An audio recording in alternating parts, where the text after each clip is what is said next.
राजा राज करता था, वो बड़ा प्रतापी तथा दानी था। वो अनेक प्रतिबंधी में बहुत दर्शन करने जाता था। वह ब्राह्मण और गुरु की सेवा किया करता था। उसके द्वार से कोई भी यहाँ से निराश होकर नहीं लौटता था। वह प्रत्येक गुरुवार को व्रत रखता एवं पूजन करता था। हर दिन गरीबों की सहायता करता, परंतु ये सब बातें उसकी रानी को अच्छी नहीं लगती थी। वह न व्रत करती थी और न किसी को एक भी पैसा दान में देती थी। वह राजा से भी ऐसा करने को मना किया करती थी। एक समय की बात है, राजा शिकार के लिए वन को चले गए। घर पर रानी और दासी थी। उसी समय गुरु बृहस्पति देव साधु का रूप धारण कर राजा के दरवाजे पर भिक्षा मांगने आए। साधु ने रानी से भिक्षा मांगी तो वह कहने लगी, हे साधु महाराज, मैं इस दान और पुण्य से तंग आ गई हूँ। इस कार्य के लिए तो मेरे पति देव ही बहुत है।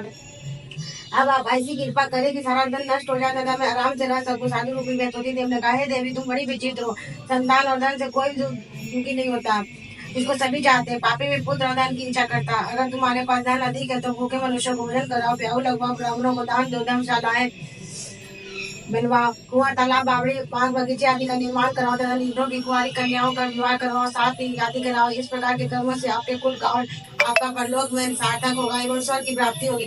परंतु रानी साधु की बातों से खुश नहीं हुई। उसने कहा, हे साधु महाराज, मुझे ऐसे धन की आवश्यकता नहीं है जिसको मैं अन्य लोगों को दान दूं तथा जिसको रखने और संभालने में मेरा सारा समय नष्ट हो जाता। साधु ने कहा, हे देवी, यदि तुम्हारी ऐसी इच्छा है तो जैसा मैं तुम्हें बताता हूँ वैसा ही करना। बृहस्पतिवार के दिन को घर को लेवर से लिपना, अपने केसों को पीली मिट्टी से धोना, केसों को धोते समय स्नान करना, राजा से कहना वो हजामत करवाए, भोजन में मांस वगैरह खाना, कपड़ा धोबी के यहाँ मूल्य देना। इस प्रकार सात बृहस्पतिवार करने से तुम्हारा धन नष्ट हो जाएगा। यह कहकर साधु महाराज रूपी प्रतिदिन अंतर्धान होगा।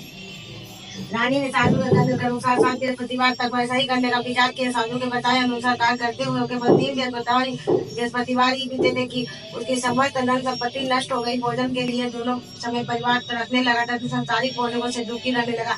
तब वह राजा रानी से कहने लगा कि हे रानी, तुम यहाँ पर रहो, मैं दूसरे देश को जाता हूँ, क्योंकि यहाँ पर मुझे सभी मनुष्य जानते हैं, इसलिए मैं यहाँ कोई कार्य नहीं कर सकता। मैं प्रदेश जा रहा हूँ, वहाँ कोई काम धंधा करूंगा, शायद हमारे भाग बदल जाए। ऐसा कहकर राजा प्रदेश चला गया। वह जहाँ वहाँ जंगल से लकड़ी काट कर लाता और शहर में मेरा इस तरह जीवन व्यतीत करने लगा। इधर राजा के बिना रानी और राजा दुखी रहने लगी। किसी दिन भोजन मिलता और किसी दिन जल पीकर ही रह जाती।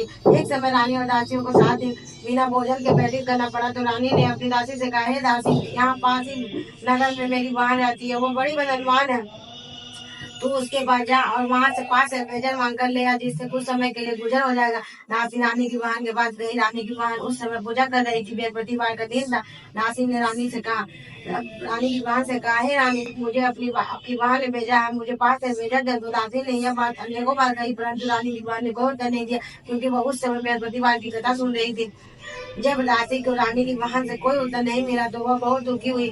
उसे क्रोध भी आया। वह लौटकर रानी से बोली, हे रानी, आपकी बहन बहुत निर्धनी स्त्री है, वो छोटे लोगों से बात भी नहीं करती है। मैंने उससे कहा तो उसने कोई उत्तर नहीं दिया, मैं वापस चली आई। रानी बोली, हे दासी, इसमें कोई दोष नहीं है। जब बुरे दिन आते हैं तो कोई सहारा नहीं देता, जब बुरे का बदला विपत्ति में ही लगता। जो इस पर की इच्छा होगी वही होगा, यह सब हमारे भाग का दोष है।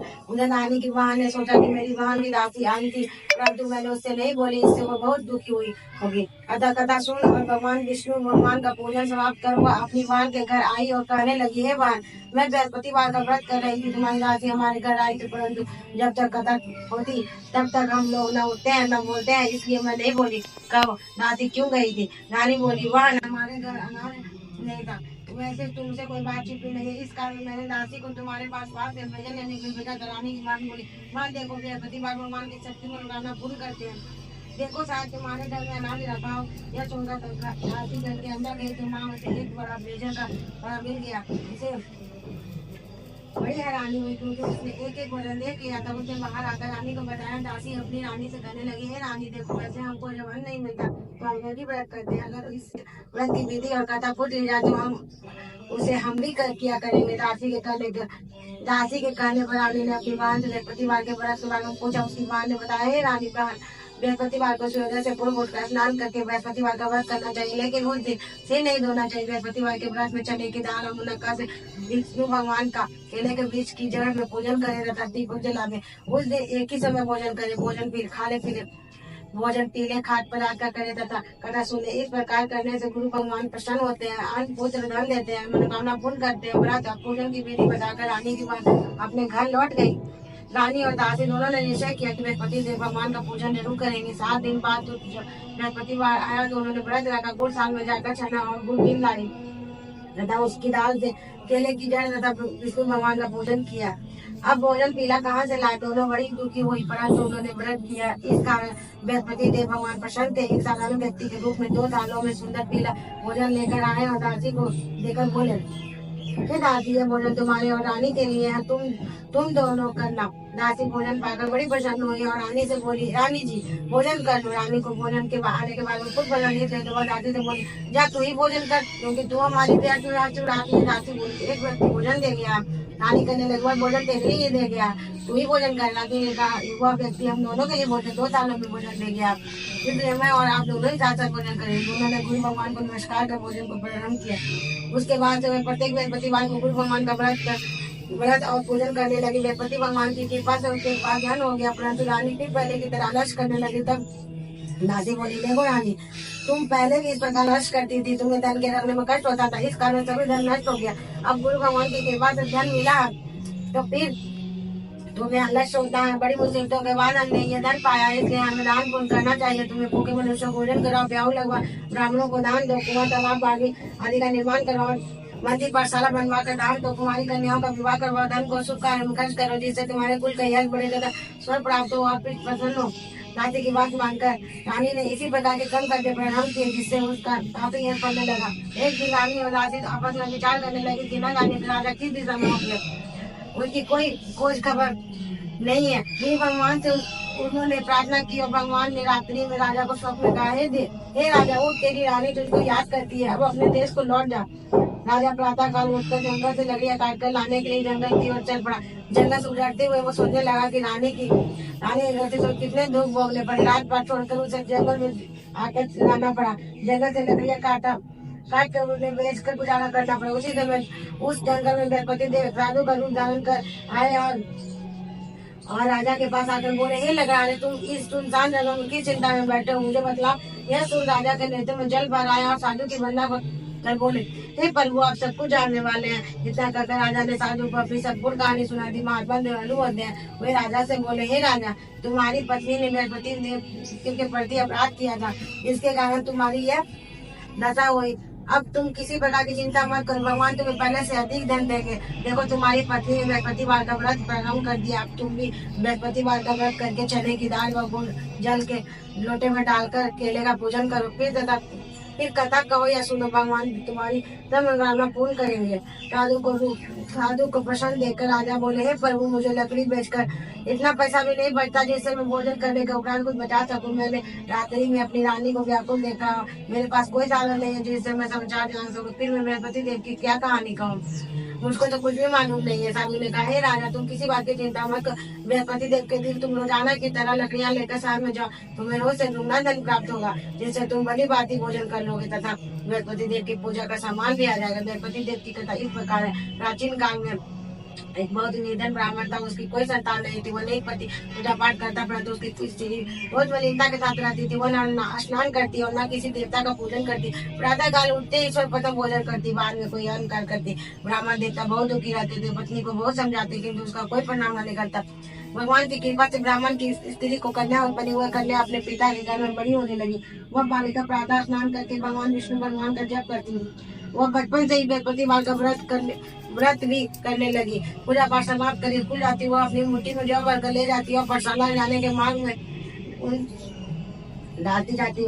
वही जौ स्वर्ण के हो जाते, लौटते समय उनको गिर कर घर ले आती। एक दिन वह बालिका सूप को फटकने के सूप में उनको फटक कर साफ कर रही थी, तभी उसकी माँ ने देख लिया और कहा, हे बेटी, सोने की जौ को फटकने के लिए सोने का सूप होना चाहिए। दूसरे दिन गुरुवार था, इस कन्या ने व्रत रखा। बृहस्पति देव से प्रार्थना करके कहा, हे प्रभु, यदि मैंने सच्चे मन से आपकी पूजा की हो तो मुझे सोने का सूप दे दो। बृहस्पति देव ने उसकी प्रार्थना स्वीकार कर ली। रोजाना की ध्रुव कन्या जौ फैलाती हुई स्कूल चली गई। स्कूल से लौटकर जब आई को बीन रही थी तो वह बृहस्पति देव की कृपा से सोने का सूप मिला। उसे वह घर लेकर आई और उससे जौ साफ करने लगी, परंतु उसकी माँ का वही ढंग था। एक दिन की बात है, वह कन्या सोने के सूप में जौ साफ कर रही थी, तभी उसी समय उस नगर का राजकुमार वहां से होकर निकला। इस कन्या का रूप और सोने के रूप में जौ साफ करते देखकर वह उस कन्या में मोहित हो गया।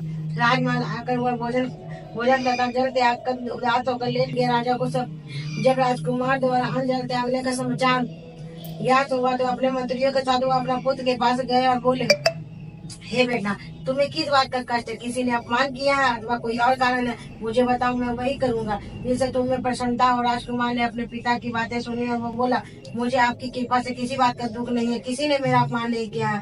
परंतु मैं उस लड़की के साथ विवाह करना चाहता हूँ जो सोने के सूप में जौ साफ कर रही थी। यह सुन राजा आश्चर्य में पड़ गया और बोला, हे बेटा, इस तरह की कन्या का पता तुम ही लगाओ, मैं उसके साथ तुम्हारा विवाह वैसे ही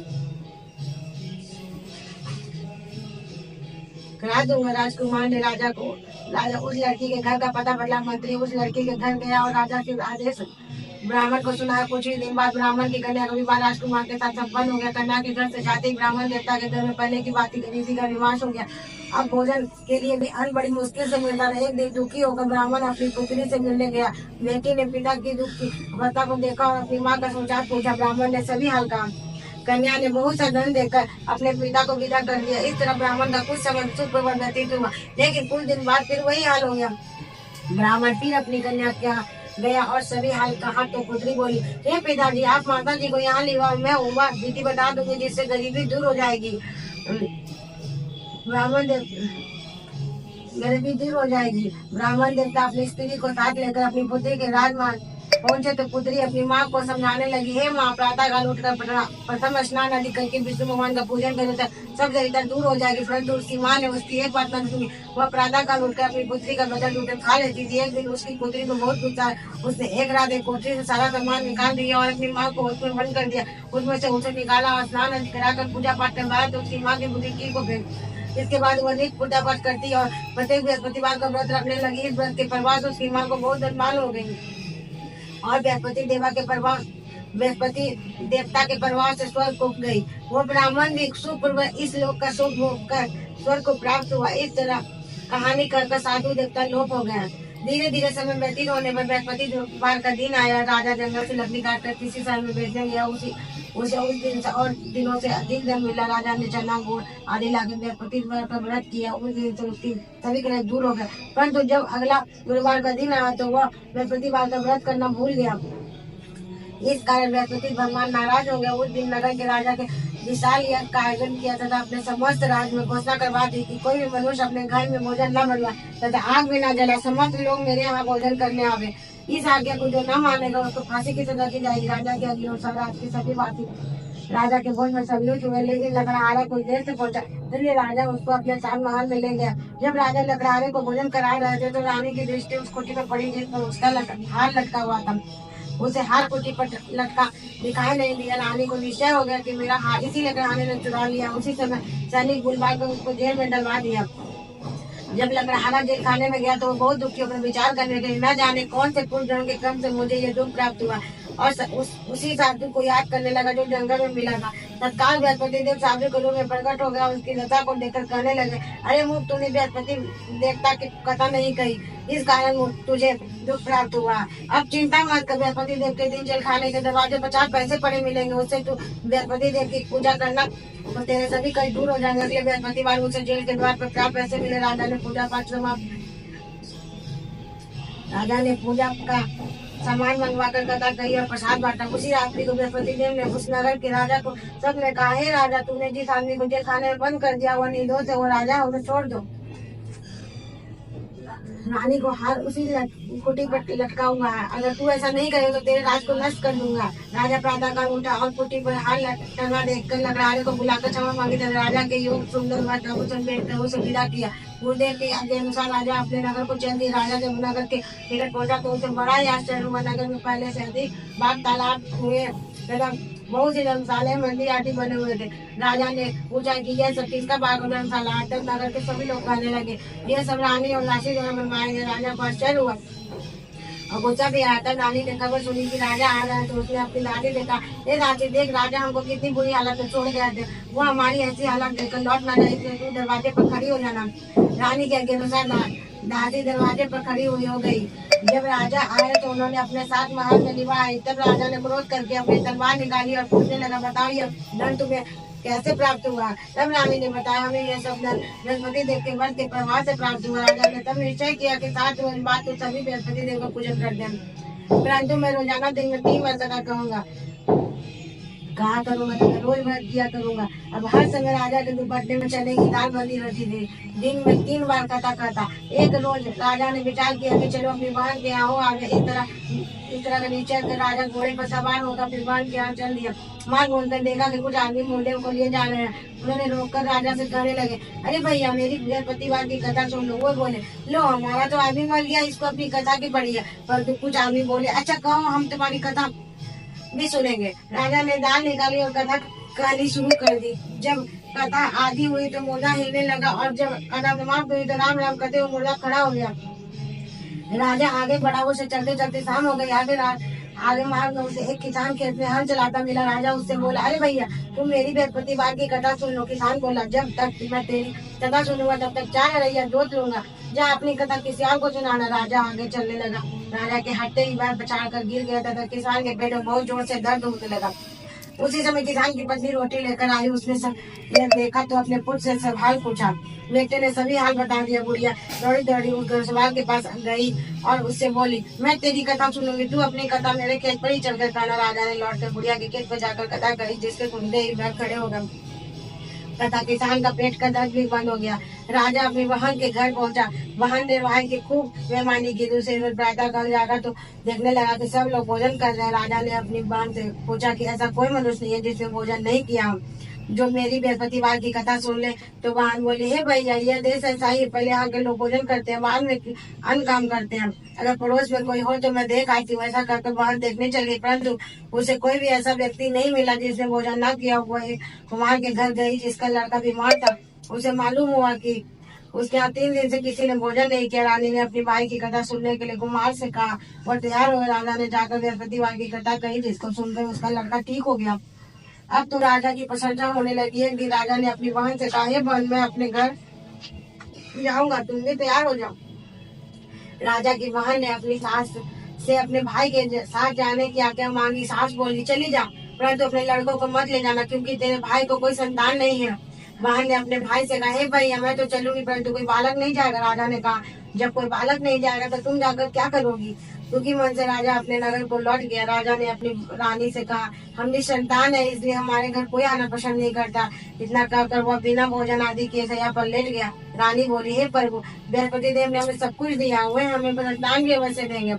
उसी रात बृहस्पति देव ने राजा को स्वप्न में कहा, हे राजा उठ, तेरी सभी शोध त्याग दे, तेरी रानी गर्भवती है। राजा को यह जानकर बड़ी खुशी हुई। नए महीने में रानी के गर्भ से एक सुंदर पुत्र पैदा हुआ। जब राजा की बहन ने यह शुभ समाचार सुना तो वह बहुत खुश हुई तथा बधाई लेकर अपने भाई के यहाँ आई। तभी रानी ने कहा, घोड़ा चढ़कर नहीं आई, गधा चढ़ी आई। राजा की बहन बोली, भाई मैं इस प्रकार न करती तो तुम्हें औलाद कैसे मिलती। बृहस्पति देव ऐसे ही है, जिसके मन में जो कामनाएं रहती है सभी को पूर्ण करते हैं। जो सद्भावना पूर्वक बृहस्पतिवार का व्रत करता है एवं पढ़ता है अथवा सुनता है और दूसरों को सुनाता है, बृहस्पति देव उसकी सभी मनोकामना पूर्ण करते हैं। बृहस्पति देव उनकी सदैव रक्षा करते हैं। जो संसार में सद्भावना वह सच्चे हृदय से बृहस्पति देव का पूजन करते हैं, उनकी सभी मनोकामना उसी प्रकार पूर्ण होती है जैसे रानी और राजा ने बृहस्पति देव की कथा का गुणगान किया। उनकी सभी इच्छाएं बृहस्पति देव ने पूर्ण की। मनुष्य को हृदय से उनका वंदन करते हुए जयकार करना चाहिए। इति बृहस्पतिवार व्रत कथा। जय बृहस्पति भगवान की जय।